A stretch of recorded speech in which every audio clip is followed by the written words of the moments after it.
В первых числах февраля волонтерским движением «Зов Севера» из Нерюнгри была отправлена очередная партия гуманитарного груза.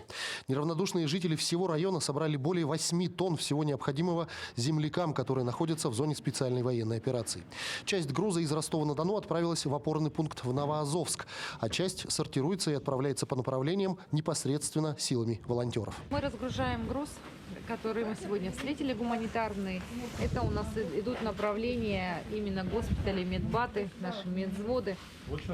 Здесь у нас лекарственные препараты, оборудование, одежда, в том числе и медицинская одежда, и одежда для раненых наших бойцов, и многое другое, то, что запрашивали наши военные медики.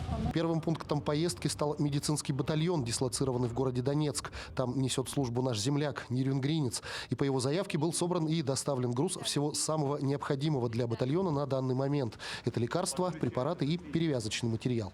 Тут мы привезли еще отдельно коробка со спасибо военным медикам от медиков ДЦП-центра города Нерюнгри. Здесь у нас также детские сады собирали. Вам приветики небольшие. Мы передали письма, передали вкусняшки и лекарственные препараты, что очень важно.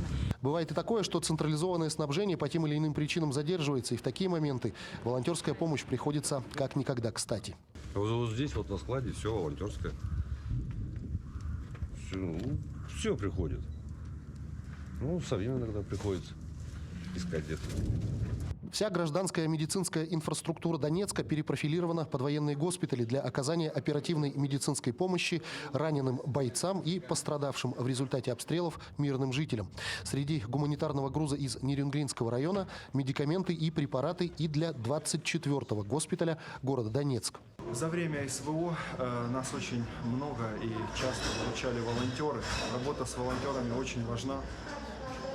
Потому что, особенно в начале СВО, когда был сумбур, когда не хватало много медикаментов, перевязочного, волонтеры вытащили на себе функцию снабжения лечебных учреждений.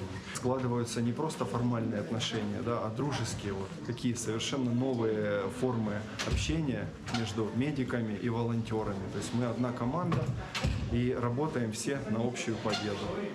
Работа по сбору, отправке и доставке гуманитарных грузов не прекращается ни на минуту. С каждым днем все больше и больше жителей Нерюнгринского района присоединяются к волонтерским движениям, прекрасно понимая важность этой работы.